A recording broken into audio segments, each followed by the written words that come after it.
اس میں 3 کپڑے تو وہی ہیں جو مرد کے ہیں، اور 2 کپڑے مزید ہیں، یعنی ایک سینہ بند اور ایک اور نیچے سے دوپٹہ کہا جاتا ہے۔ اب اس کو بچھانا کس طرح ہے، اس کو چارپائی پر رکھنا کس طرح ہے؟ جب بچھانے کی ترتیب درست ہوگی تو پھر سنت کے مطابق کفن پہنایا جائے گا، اور اگر بچھانے کی ترتیب درست نہ ہوئی تو پھر سنت کی خلاف ورزی ہو جائے گی۔ اس لیے یہ بات جاننا کہ کون سا کپڑا پہلے نمبر پر، کون سا دوسرے نمبر پر، اور کون سا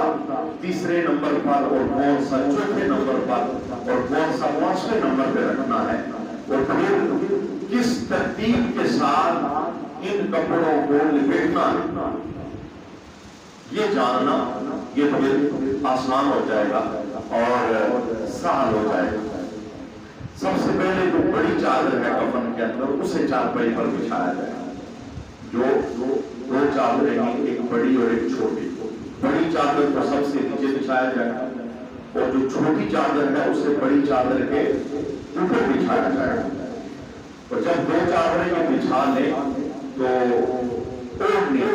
یعنی جو دوپٹہ ہے، عام جو خواتین کے ہاں غلطی ہوتی ہے کہ جس طرح دنیا کے اندر عورت دوپٹہ پہنتی ہے تو ایسے ہی وہ کفن کے اندر بھی عورتوں کو دوپٹہ پہنا دیتے ہیں، تو یہ خلاف سنت ہے، یہ طریقہ نہیں۔ بلکہ اس کا طریقہ کیا ہے؟ اس کا طریقہ یہ ہے کہ جب 2 چادریں یعنی بڑی چادر چھوٹی چادر آپ اسے چارپائی کے اندر رکھ کے فارغ ہو جائے تو اوڑھنی جو دوپٹہ ہے وہ آدھا حصہ اس کا اس چادر کے سینٹر میں اس طرح رکھیں کہ آدھا حصہ چادر سے باہر ہو، آدھا چادر پہ آئے اور آدھا سر کی طرف باہر آئے۔ اور یہ باہر کیوں آئے کہ آدھا یہ آئے گا پشت کے نیچے، اور جو باقی بائیں فالتو بچے گا یہ پیچھے سے لا کر منہ عورت کے چہرے پر ڈالا جائے گا، جیسے نقاب ڈالتے ہیں۔ یہ ہے سنت طریقہ۔ ہمارے ہاں اکثر جنہیں کفن پہنانے کے سنت طریقے کا علم نہیں، اب ان کے پاس وہ کپڑے تو 5 آ جاتے ہیں اور انہیں یہ بھی پتا ہوتا ہے لکھا ہوا یہ دوپٹہ ہے، تو وہ دوپٹہ اسی طرح پہناتی ہیں خواتین جیسے دنیا کے اندر عورت دوپٹہ پہنتی تھی۔ تو یہ کفن کے اندر سنت جو طریقہ ہے، جس سنت طریقے کے ذریعے اما عائشہ صدیقہ رضی اللہ تعالی عنہا کو کفن دیا گیا، نبی کریم صلی اللہ علیہ وسلم کی بیٹیوں کو کفن دیا گیا،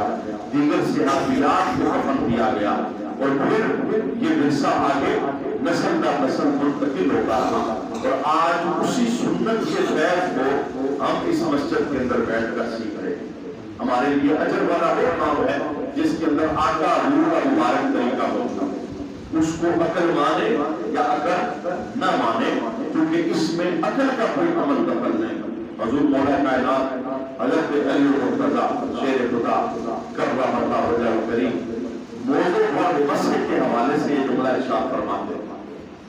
جب موزے پہنے جاتے ہیں سردیوں کے اندر تو جو مقیم بندہ ہوتا ہے یعنی گھر میں رہنے والا، سفر میں نہیں ہے، اس کے لیے موزے پر مسح کی جو مدت ہے وہ ہے 24 گھنٹے، یعنی 1 دن اور 1 رات، اور جو مسافر ہے اس کے لیے 3 دن اور 3 راتیں موزے پر وہ مسح کر سکتا ہے۔ اور یہ مدت کب سے شمار ہو کہ وضو کر کے پاؤں دھو کے موزے پہنے، تو اب جب وضو ٹوٹے گا گھنٹے بعد، 2 گھنٹے بعد، 3 گھنٹے بعد، تو اس وقت سے مدت شمار ہوگا۔ مقیم ہے تو اس وقت سے 24 گھنٹے شمار کرے گا، اور اگر مسافر ہے تو اس وقت سے 3 دن اور 3 راتیں شمار کرے گا۔ تو موزے پر اب اس کے بعد جب بھی وہ وضو کرے گا تو اسے پاؤں دھونے کی ضرورت نہیں، موزے میں پہن کے رکھے گا، پاؤں دھونے کی ضرورت نہیں، صرف جب پاؤں کی باری آئے وہ پاؤں پر مسح کرنا۔ اور مسح کا جو سنت طریقہ یہ ہے کہ اپنے ہاتھ کو گیلا کر کے پاؤں پر انگلیوں کی طرف ہاتھ کو رکھا جائے، پیچھے کھینچا جائے، پیچھے کھینچا جائے۔ تو جس وقت یہ طریقہ حضرت علی رضی اللہ تعالیٰ عنہ بیان فرماتے ہیں تو آپ صاحب کے جملہ بولا کرتے تھے، آپ فرماتے تھے اگر دین عقل کے ذریعے ماننے والی چیز ہوتی کہ یہ بات سمجھ آئی ہے تو میں مانوں گا، نہیں سمجھ آئی تو نہیں مانوں گا، میری عقل میں یہ نہیں آ رہا۔ جیسے دور حالت کے ملک بے دین لوگ اور وہ جنہیں دین کے ساتھ کوئی لگاؤ نہیں ہے، ہر وقت وہ دین پر اٹیک کرتے ہیں، حملے کرتے ہیں، ایسا نہیں ہونا چاہیے تھا، یہ ظلم ہے، یہ ٹھیک نہیں ہے، یہ مجھے سمجھ نہیں آ رہا، یہ میری عقل نہیں مان رہی، اس طرح کے جملے اصل کے اندر بے دینی ہوتی ہے۔ دین کا مزاج یہ ہے، سمجھ آئے یا سمجھ نہ آئے، جو مسلم ہوتا ہے وہ نظر جھکا کر یہ جملہ بولتا ہے کہ سونے نبی حکم آپ کا ہوگا، اطاعت میں کروں، یعنی آپ جیسے کہیں گے میں ویسے کروں۔ اب حضرت علی کہتے ہیں اگر میں عقل کا چلتا تو عقل تو یہ تھی کہ مٹی پاؤں کے نیچے رکھتی ہے، جب بندہ موزے پہن کے چلتا ہے تو مٹی گند وغیرہ وہ تو موزے کے نیچے رکھتی ہے، تو مسا نیچے ہونا چاہیے تھا، عقل یہ کہتی ہے۔ لیکن مولا علی کہتے ہیں میں پاؤں کے نیچے مسا نہیں کروں گا، میں ہمیشہ پاؤں کے اوپر ہی مسا کروں گا۔ عقل یہ کہتی ہے نیچے کیا جائے، لیکن سنت یہ کہتی ہے کہ وہ اوپر،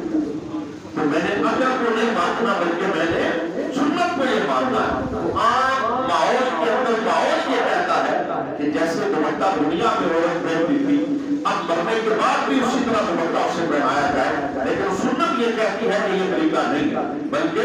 جس وقت کفن بچھایا جائے بڑی چادر سب سے پہلے، پھر چھوٹی چادر، پھر ان دو چادروں پر سینٹر سے تھوڑا سا اوپر کر کے